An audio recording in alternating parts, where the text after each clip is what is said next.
All right, guys, we're gonna put out some troubleshooting videos. That is what people want to see. I love that people want to learn how to troubleshoot. I love to troubleshoot myself, but I kind of want to make a video and talk about a troubleshooting mindset. I think the biggest mistake that I see guys make when they troubleshoot is really just giving up. And I don't mean that they leave the call. When you are troubleshooting an HVAC system, the absolute last thing you should do is call someone else. And that's not a blanket statement. Sometimes there's gonna be exceptions to that rule. I don't wanna say calling someone for help on a call is a bad thing. I've got a solid group of guys that, I call them, I bounce ideas off them, they call me, they bounce ideas off me. But going to that early in a call is only gonna be like, let's picture it like this. You know how they say, like, you've got these animals, right? Like, you have to let an animal hatch out of its own egg. You can't help it because it needs to develop that strength. That's you, okay? If you're calling and getting help on service calls, then you are essentially having someone break open your eggshell, okay? And then you're crawling out with their help. And then the next time you run into that same issue, it's gonna be the same thing. You're gonna be like, oh, like, shit, what did they tell me to do? You're not gonna remember it, you're gonna call again, and then that's just, it's a bad habit, man. If you want to be a good technician, you have to be able to work independently. You have to be able to do all this stuff without calling someone. That's like the most important thing, is being able to work independently.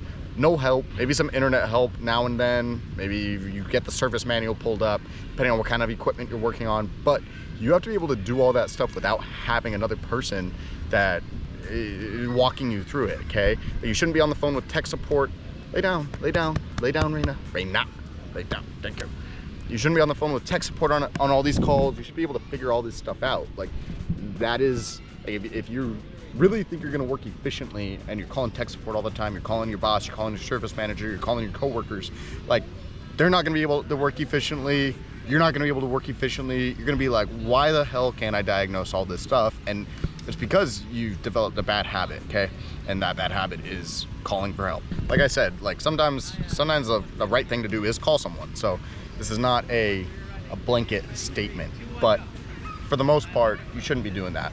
We could put out 100 videos on troubleshooting, you could watch them all, and then you still go to a call and you're still not gonna be able to figure out the issue. And it's a mindset thing. Like, you have to, like, take this shit personally, okay? Like, you don't have to be obsessed with HVAC, but when you're on a call, like, and you're trying to fix a problem, you need to look at it like, hey, if I can't fix this, I failed. If you take every call that you're on that seriously, you're gonna grow, like, learn and grow as a tech, like, so much faster.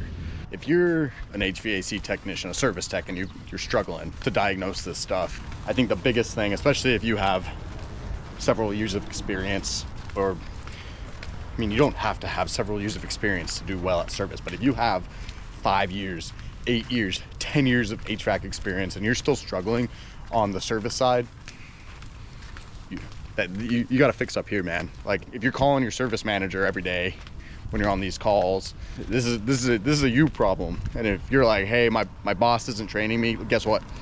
Ain't nobody gonna train you but yourself. That's how this trade works.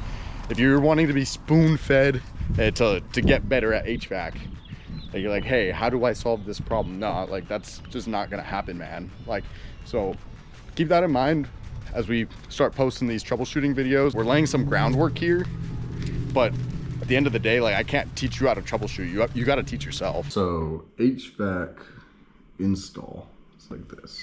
A, B, C, D, E, F, G, H. You get the point. So follows a similar pattern. Maybe every once in a while you're skipping B, or you're skipping D, you're skipping G. Maybe there's another step. Every once in a while, that's a little bit different. But on service, it's more like A to F to C, back to A to H. And really, the thing about service is maybe you do it A to F to C to A to H, but someone else does it A to D to H, and they got to the same end as you. So it doesn't matter. And that's why service is hard to teach. I can give you the whole skill set. I can give you A, D, F, C, but I can't teach you how to get from A to H on service. That's something you've got to figure out on your own. Really, most of the same skills for service apply to install. Like they go hand in hand. A lot of the same skills do apply between the two sides. And so there are, I would say, more things to learn on the install or on the service side, slightly more things, but I would say there's like 80% crossover. On service, we can throw in like HVAC, poor install done by someone else, clogged refrigerant system, component failures, blah, blah, blah, blah, blah. So you don't have to deal with all this kind of stuff on the install side. In case you guys didn't notice, we have a whiteboard in my house now.